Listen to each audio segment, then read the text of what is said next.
Tom Nolan. If he can get that first, that 60 seconds, which is a highly probable, but Yeah. so I'm gonna kind of cheat, and have a backup pick, and I'm gonna go Gamrot because his 47 takedowns he's gonna shoot in the matchup.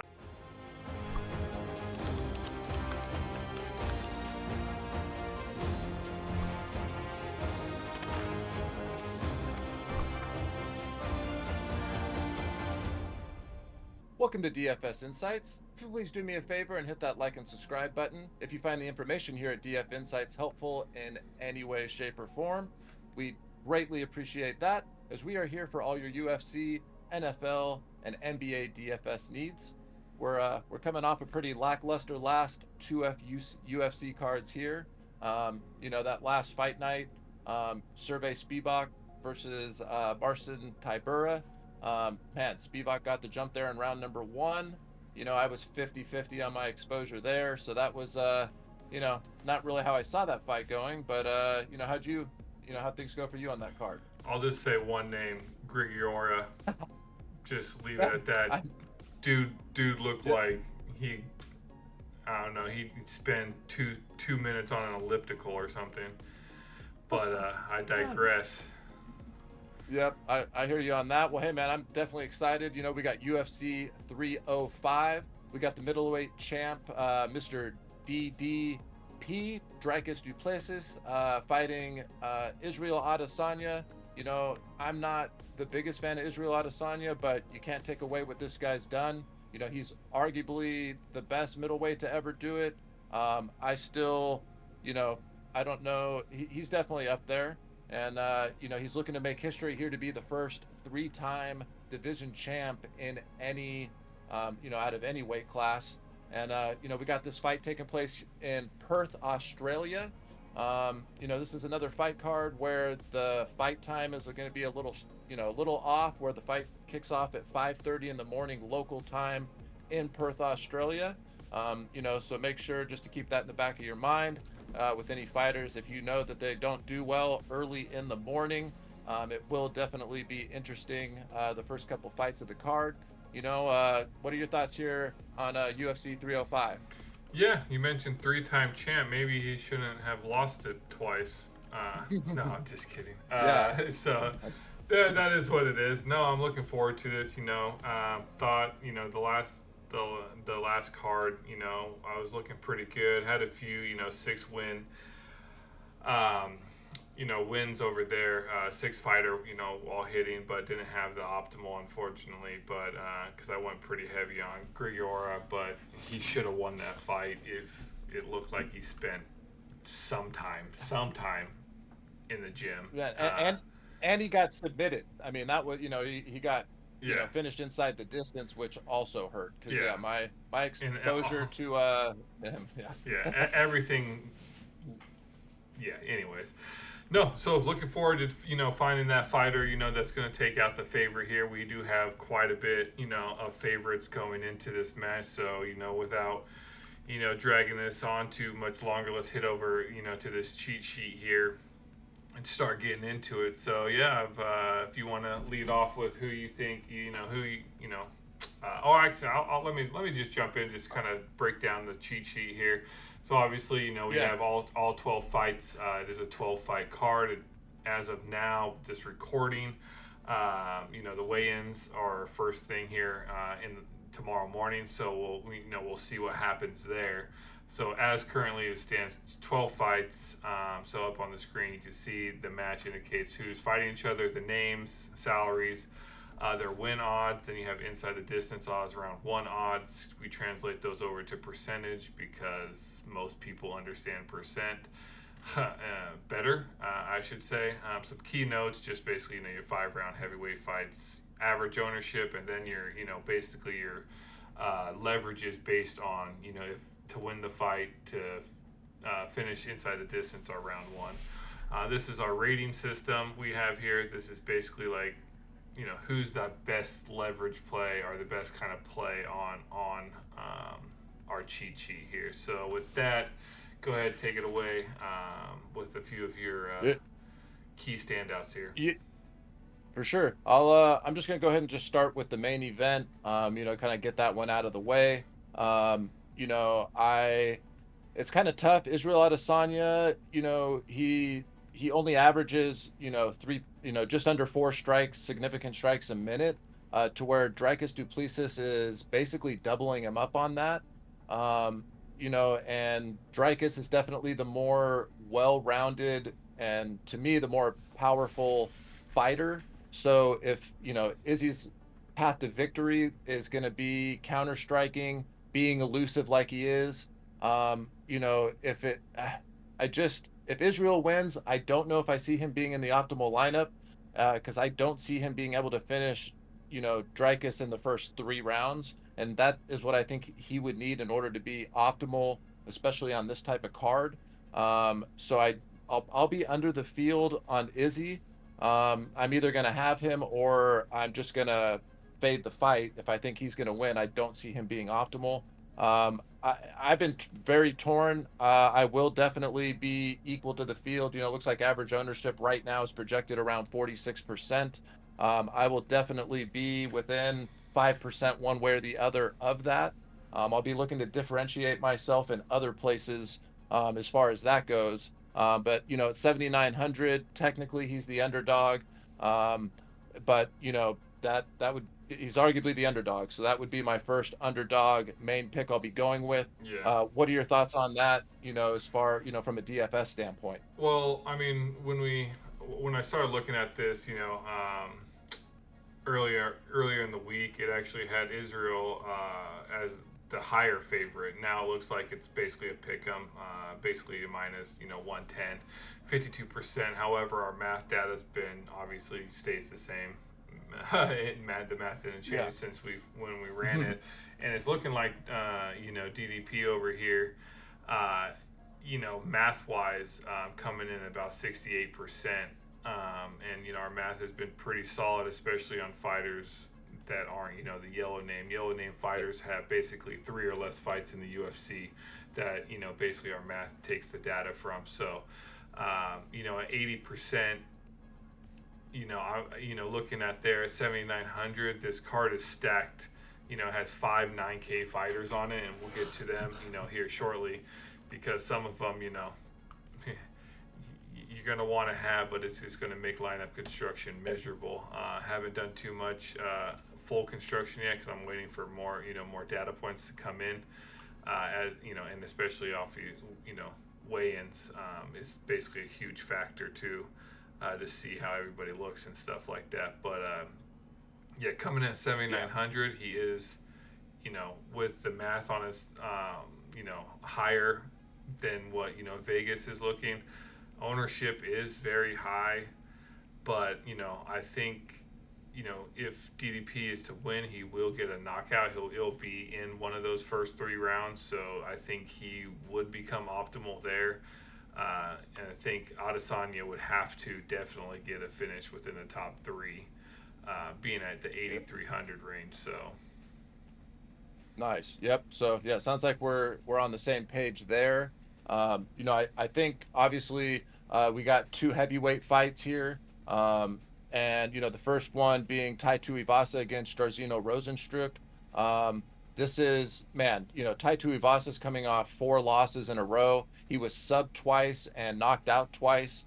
To me, I've watched interviews with him this week. They were asking him, who do you have winning between Israel and DDP? And he said, you know what? I don't really care. I'm going to be absolutely, completely drunk and wasted by the time that happens. So I don't care. And it's like his whole attitude is I think he's showing up and getting 200 to show and 200,000 to win, and that's enough for him. He gets lots of sponsorships as well, from what I was reading.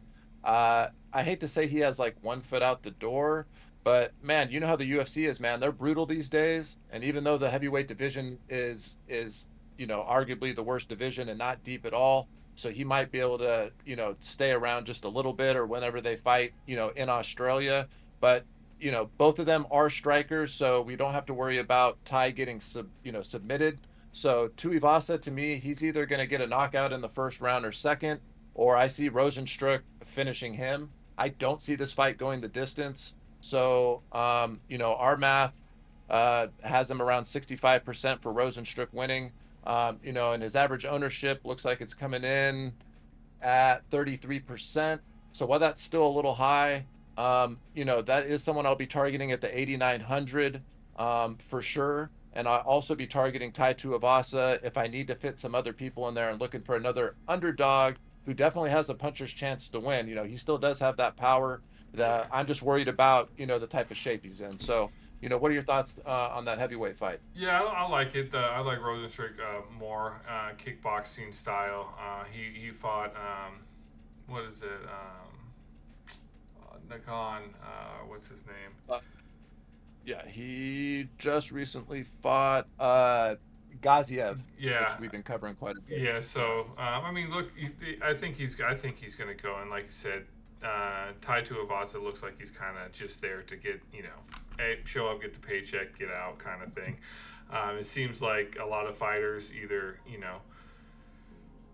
go on a losing streak and then they change it up to get better, or they change weight classes or whatever. I think he's just in it to, hey, show up. If he wins, great. If he loses, great. He's just gonna stay. He stayed the same. He's on a four losing streak.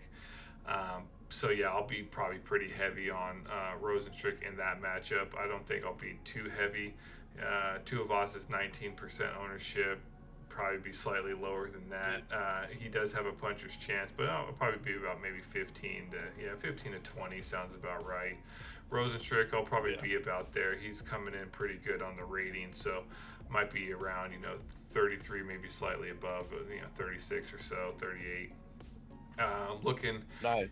Mainly to. I'm gonna, probably state the obvious here. Tom Nolan, Alex Reyes fight. It's minus 1205. Tom Nolan, it seems like the UFC is just hand feeding him basically every single one of his fights in the UFC has been basically like, he's a bully. Old. He's a bully. He's picking on these old guys.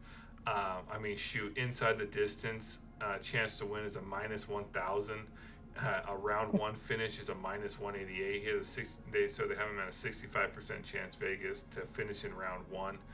He is coming in anywhere. The average is 42%, but a few sites had him at, above 50%. Some had him about high 30s, so that's where the average is coming in. So even at that 9,800, he's obviously going to need a first round finish to meet that. And even hopefully maybe even get that quick finish there. I see it happening. I mean, he's kind of. Me too. There's always a chance, but in this case, it's such a small chance. I will probably be less. I'll probably still have Alex Reyes, but in 2 to 4% of my lineups, I'm not going to go anything over 7 for sure. Yeah, I agree. Alex Reyes has fought 2 times in 6 years. Yeah. So, I mean, that's really all that should tell you enough right there. Yeah, I'm with you on that. He is it's like a guaranteed finish, although we've seen crazier stuff happen, an eye poke, a disqualification. Yeah.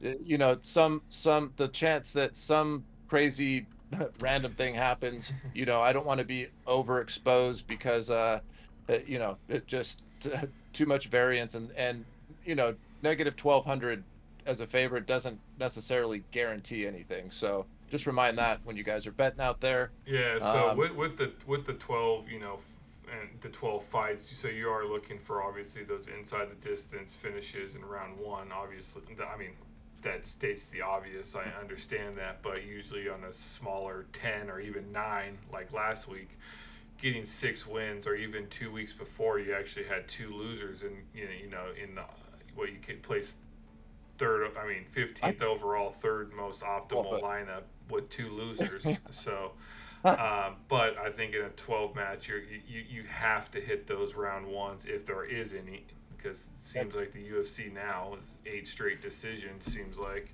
you get, but so I'm looking here. Who's going to give me the most points.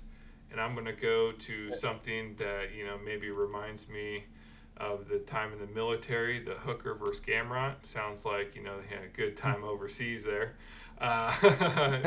Maybe too good, maybe too good. But anyways, Gamrot and Hooker. Gamrot, I mean, look at his last match. He got 11 takedowns. He shot 19, so he's looking to take it to the ground. And I mean, previous ones, 4 takedowns, 6. I mean, those points all add up. Obviously, if he can get the finish, then you're talking even more points there. But he's a wrestler. He's going down. I will be probably, targeting this fight specifically, even though Dan Hooker's coming in at pretty bad underdog here, 6,900, 250 chance to win. Pretty low on the ratings. I'm going to be looking at it because Gamrot, his chin reminds me of Samuel L. Jackson in Unbreakable. Pretty glassy. And Hooker's a thrower. And if he can catch Gamrot, I think he can catch him early. So that fight will be something to look at. I mean, our math is showing way less chance for Gamrot to win than Vegas is coming in at. Vegas is coming in at 77. We got math is only putting him at 57. So, I'll be definitely looking at that, especially with 5 fighters coming in over that 9K mark. Having Dan Hooker in your lineup and getting a win, that helps huge because I've tried to make one lineup just to kind of see having 2 9K salary players, and it gets slim pickings. So keep that in mind there. So I like that fight. Yeah, I'm quite surprised that that Gamrot's coming in around 21% ownership. So again, him being a chain wrestler, he's literally from bell to bell going to work on the takedown. He'll just keep coming at you, and then once you're down, he is pretty good at keeping you down and getting that control time. So that's also going to be important. I think Dan Hooker, this is probably his last chance to make any type of resurgence in his career. Gamrot is ranked, I believe, currently number 5 right now in the division. Dan Hooker, I know, is in the top 10, but he's around 8 or 9 or something like that. So this is going to be probably his last chance to try to do any type of title run at all. I've been a big Dan Hooker fan. He has cost me some money over the last 4 years because I always go him because he was the underdog in half of them he's not.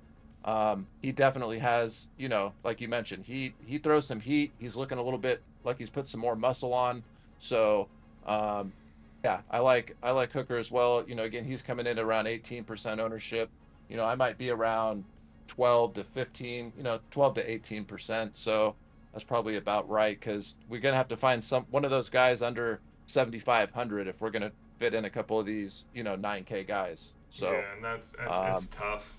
It's tough. I mean, below 7,500, I like Carl France coming in against Erceg. I mean, France is the older fighter. Erceg is coming off not a bad loss to who did he just fight? We covered him.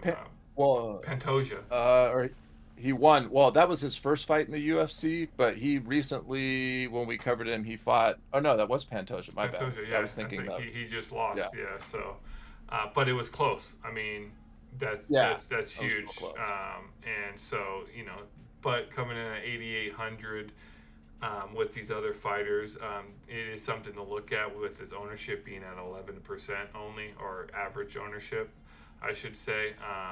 Our math. Vegas has him at this, high favorite, 62%. However, our math is showing Carl France, so that might be a good pivot on some of your lineups. I definitely will probably be around that 26% mark for France there too. I think I'll be looking at that match as well, similar to the the Gamrot Hooker matchup. Nice. Yeah. My only fear is that, if you go Erceg, that I I don't know if he can pay off his 8,800 salary because I do feel like this is probably going to go to a decision. If anyone has a chance to, it's either his only way of really finishing France is probably to knock him out, but and uh, uh, France, like you mentioned, Kaikar France definitely has more experience against top guys, so he's kind of been there, done that. It's going to be a great fight. I'm super hyped for the fight, just overall in general. I'm still not sure what my exposure is going to be from a DFS standpoint. Getting over to the 170 weight class with Li Jingliang and Carlos Prates. Jingliang's coming in at a projected 15% ownership. Um, you know, our math is showing him, arguably being the favorite. I know Pratos only has, 2 or 3 fights in the UFC. However, those fights, he does, he does. I don't want to use the word gas. He's a low volume guy. He definitely throws power for sure. However, Li Jingliang's never been knocked out. And at 7,000, if you're looking for a guy who definitely has a chance to win, also, does have a chance to finish. I do think Lee, the Leech could get it done.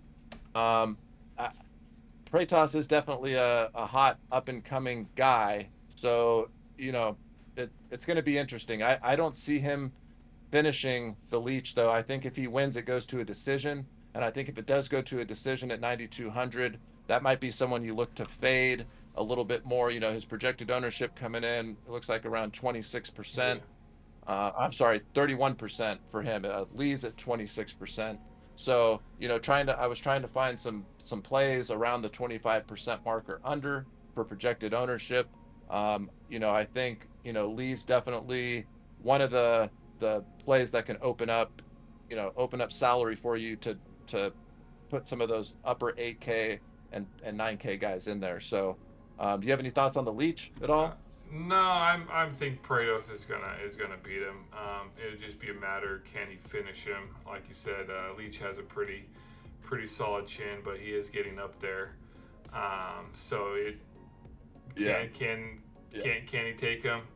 And then obviously my concern would be at that 9,200 salary, who in that 9K range am I sacrificing for that fight? So will I? Obviously, I'll probably be. He's coming pretty high on the rating there, so I'll probably have him. At that maybe 26 to 30, maybe a little slightly higher percent there. But then I gotta kind of factor in like, oh, you know, who am I? Who am I gonna now plug in? At that lower 7K range, 6K range, to kind of make up for having him, because I know I'm going to probably need to have another high 8K, low 9K guy to make up there too. So then, but other than that, no, I think it's going to be a good fight, be interesting. I wish Prates had a few more fights so I could actually see how the math turned out better on that one. But another one I wish the math was there on is the women's fight. Luna Santos, Casey O'Neill. Casey O'Neill seems to be, coming in pretty highly owned here. I think that has to do with. So I think Santos should beat O'Neill. However, she just fought like 3 weeks ago, and she just took this fight on short notice, or 3-4 weeks ago, and Yeah. she's taking it on. So, and I believe she's actually cutting even more weight, and I think she had a hard time cutting weight last time. So I think she had a hard time getting to maybe 130, 135 or something like that, and now she has to go down to like 125. Kind of what I was reading. So that would be interesting to watch there on the scales. One, to even see if the fight happens, and then also. Sorry, go ahead. Yeah, no, just to see if the fight happens. But I'm going to be having Santos. I'll probably be keeping him about even. But obviously that might change once the weigh-ins come in. So that way, please make sure you do hit that like, subscribe, and that notification bell, because obviously we'll be posting this video here. Probably before the weigh-ins or as the weigh-ins are happening. So just look for those comments to drop those comments to drop in, with our updated views on based on weigh-ins and things like that. So. But yeah, so my final thoughts would just be, on the Casey O'Neill, it's that, in all for win, she scored over 100 fantasy points, really over 110. I mean, dude, she has 121, 131, 139, and even that was even in a decision. She had that, so that's why people, I bet, are so hot on her. And so even in a decision win, if she doesn't get the finish, she still can score really, really well. I'll definitely be, having some exposure to her. Um, if there's anything I've learned, I've been kind of overexposing myself to certain fighters, like, 65 to like 84% on some fighters. And even though I do get some of those right, if you just get one of those wrong, it really ruins a lot of your lineups. And I typically do, 20 lineups or so. I'm looking to do probably 35 or 40 on this card. So I'm really going to be working on keeping my exposure, limited to probably, 55% at the highest on anybody, just so that you can get that right combo in these big tournaments, which is, what we'd like to do. So yeah, man, super hyped for the card. Can't wait. My final pick, I think is going to be Dreykus. I think I got Dreykus taking this down. That was my initial pick. I don't want to sway, even though you're saying the highest point guy coming in. No, well, that's just because that's who's on the line for the belt, and so, and if he does win, I do see him scoring really high. To be honest, this might seem like a cop out, but I do think the guy I think Nolan is going to get the first round finish, and I think he might even get it in 60 seconds. The guy he's fighting, Reyes, has been finished in the first round, both of his 2 UFC fights, hasn't, fought twice in 6 years. It's just the stars are aligned for him to get finished in 60 seconds or less and get that extra quick finish bonus. So, I will be forcing him into more lineups than I probably should, because I really feel like he'll probably, be the top fantasy scorer on here. So I know that might not be a hot take by any means, but I'm here to get the highest scores in fantasy. So it is what it is. Yeah, I'll second that. So I'll second the hot take. So yeah, I'm gonna go Tom Nolan. If he can get that first, that 60 seconds, which is a highly probable, but Yeah. so I'm gonna kind of cheat, and have a backup pick. And I'm going to go Gamrot because his 47 takedowns he's going to shoot in the matchup. I think he'll be. I think he'll be. Even in a. I have a feeling he's going to win and have eight plus takedowns. So even if in a decision win with 8+ takedowns, that's over 100 points. Or if he gets 6 with massive control time, if Dan can't get back up, then that also adds up big time. So, well, right on, man. Yep, super hyped for this card. Yeah, stay tuned. Make sure, like I said, hit the like, subscribe, and we're covering UFC here. NFL should be starting here in the next 2-3 weeks. So.